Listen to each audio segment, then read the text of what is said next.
और हमारे सहयोगी मनीष झा लगातार हमारे साथ मौजूद हैं। हमने आपको वो तस्वीरें भी दिखाई। प्रधानमंत्री नरेंद्र मोदी अपने विमान में सवार हो रहे हैं। उनका दौरा खत्म हो चुका है। 26-27 घंटे का ये शानदार अमेरिकी दौरा। और हमारे साथ मनीष भी मौजूद हैं। मनीष, ये बताइए, आप जिक्र कर रहे थे कि कैसे डोनाल्ड ट्रंप ने बेहतर निगोशिएटर बताया प्रधानमंत्री नरेंद्र मोदी को। और अगर बात निगोशिएशन की हो तो टैरिफ का मुद्दा एक जहन में आता है, जिसको लेकर डोनाल्ड ट्रंप की तरफ से भी कहा गया कि भारत जितना टैरिफ लगाएगा उतना हम भी लगाएंगे, यानी बराबरी की वो बात करते हुए नजर आ रहे हैं। इस मुद्दे पर होता हुआ क्या नजर आ रहा है, क्योंकि पूरी की पूरी बिजनेस कम्युनिटी भी इस मुद्दे को लेकर टकटकी लगाए हुए देख रही है। भारत और अमेरिका का रुख क्या होता है आने वाले वक्त में, इस मुद्दे को लेकर क्या होता देख रहे हैं आप? देखिए, अगर मैं कहूँ आसान शब्दों में तो ये टाइम पास होगा, लंबा खींचने वाला है। इतनी आसानी से हम जिन मामलों पर अमेरिकी सामान पर टैरिफ लगाते हैं, इतनी जल्दी हम नहीं छोड़ेंगे। कुछ मामले में हम ढिलाई बरतेंगे तो कुछ मामले में अमेरिका को पीछे हटना पड़ेगा।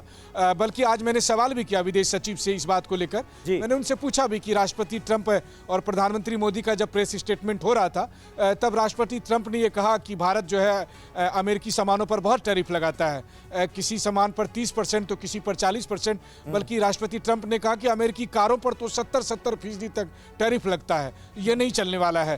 तो कहने का मतलब यह है कि देखा जाएगा, क्योंकि देखिए टैरिफ का मामला ऐसा नहीं है जितना आसान शब्दों में ट्रंप पेश कर रहे हैं। अच्छी बात है, वो बिजनेस करना जानते हैं, लेकिन ग्लोबल बिजनेस ऐसे नहीं चलता है। आप टैरिफ की बात करते हैं, दरअसल ये वैश्विक व्यापार का जो स्वरूप है उसमें अलग अलग तरीके से आप टैरिफ की बातें करते हैं। तो कहने का मतलब यह है कि कुछ लेन देन का मसला चलेगा, लंबा चलेगा। मुझे नहीं लगता है कि भारत के बिजनेसमैन सबको बहुत चिंता करने की ज़रूरत है। बल्कि पिछले कुछ दिनों से जो मैं अमेरिका में हूं, तो मैं बता दूं कि ट्रंप टैरिफ टैरिफ कर रहे हैं, और फिलहाल टैरिफ की वजह से अमेरिका में बहुत दिक्कत हो गई है। और यहाँ पर अंडे नहीं मिल रहे हैं, अंडे बहुत महंगे हो गए हैं, दूसरे और खाने पीने के सामान बहुत महंगे हो गए हैं। क्योंकि देखिए सीधी सी बात है, अमेरिका में कोई फैक्ट्री नहीं है, अमेरिका में बहुत सारी चीज़ों का उत्पादन नहीं होता है। बहुत सारी चीज़ें उनको कनाडा से, मैक्सिको से और आसपास के दूसरे देशों से मंगानी होती है। तो अगर आप उन सामानों पर टैरिफ लगा देंगे तो अमेरिकी जनता को ही पैसा देना पड़ेगा ज़्यादा। मतलब वो लोग जिन्होंने राष्ट्रपति ट्रंप को राष्ट्रपति बनाया, उनके जेब से ही पैसा जाएगा। तो इतना आसान नहीं है टैरिफ का मसला।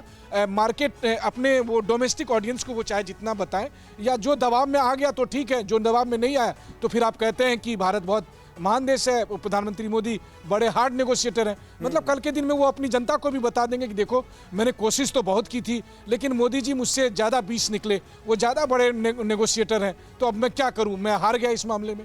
तो कहने का मतलब ये है कि TV9 एक बार फिर से भारत के तमाम लोगों से अपील करना चाहता है कि टैरिफ के मामले में घबराने की जरूरत नहीं है। ठीक है। और दूसरी बात, प्रधानमंत्री मोदी ने प्रेसिडेंट ट्रंप को एक बात कह दी थी कि मैं वही करूंगा जो देश हित में होगा। तो देश हित में अगर हमें लगेगा कि अमेरिकी सामानों पर टैरिफ बनाए रखना है तो हम बनाए रखेंगे। ठीक है, बिल्कुल सही कह रहे हैं आप। तो देश हित में जो होगा वो किया जाएगा, ये पीएम मोदी ने ट्रंप के सामने कहा है। यानी अगर ट्रंप अमेरिका के हित की बात कर रहे हैं तो भारत के प्रधानमंत्री भी भारत के हित की ही बात करेंगे सबसे पहले।